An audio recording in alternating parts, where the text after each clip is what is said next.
j'ai toujours voulu faire de la BD. Enfin ouais, j'ai toujours aimé dessiner en tout cas. Et je suis passé par erreur, j'ai fait les Gobelins en pensant que c'était une école de BD. Et du coup je me suis retrouvé dans le milieu de l'animation, ce qui fait que j'ai pu gagner ma vie en dessinant. Et à côté de ça, j'ai, à force de présenter des projets, des choses comme ça, j'ai réussi à finalement placer un projet en BD. Et voilà, donc j'ai commencé à faire de la BD à côté de mon travail dans le dessin animé. Le dessin animé, c'est vraiment arrivé par hasard, c'est vraiment arrivé accidentellement, mais comme en même temps c'était chouette et qu'on gagnait bien notre vie, j'y suis resté 10 ans.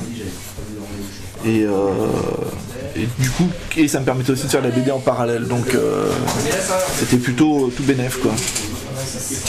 Et là, le dessin animé s'est arrêté il y a maintenant 3 ans, parce que la boîte a fermé, donc du coup, pour l'instant, je me consacre essentiellement à la BD.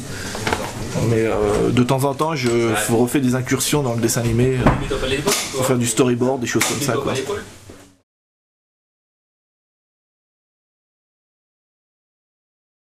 Ouais, bah après c'est pareil, ça, on verra, ça me conviendra tant que je peux survivre. Après c'est une question de finances quoi, faut vivre, et la BD c'est pas en soi, c'est pas vraiment un moyen de vivre très excitant quoi.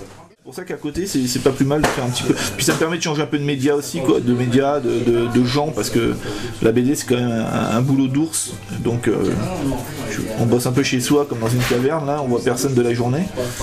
Et l'animation c'est bien que de temps en temps de se retrouver en studio ou en équipe, en tout cas plusieurs dans la même pièce, ça fait du bien quoi, ça fait des respirations.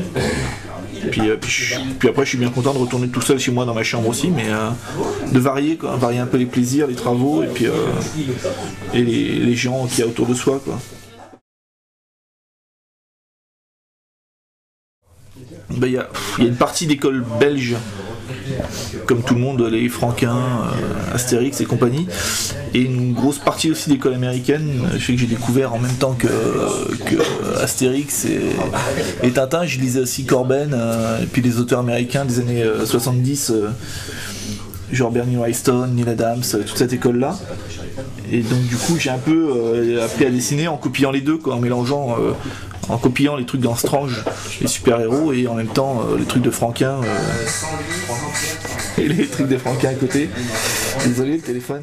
J'étais un grand fan de Bernie Wrightson, pour mémoire, hein, le gars qui a illustré Frankenstein à la plume, et enfin qui a fait La créature du marais, tout ça, et plein d'histoires fantastiques.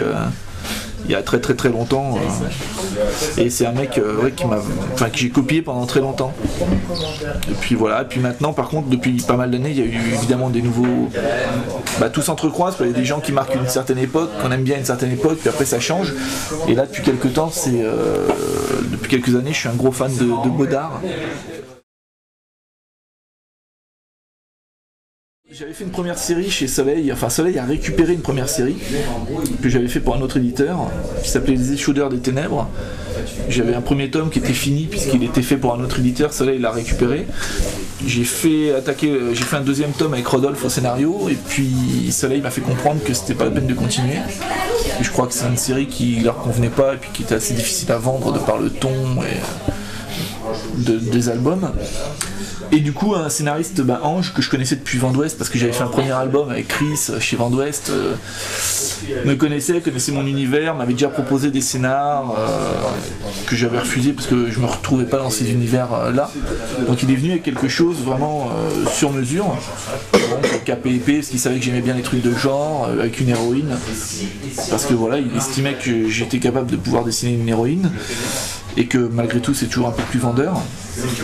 Donc ils sont arrivés avec ce projet que j'ai trouvé pas mal quoi, à la base, le pitch était intéressant quoi. Donc voilà, c'est vraiment né comme ça.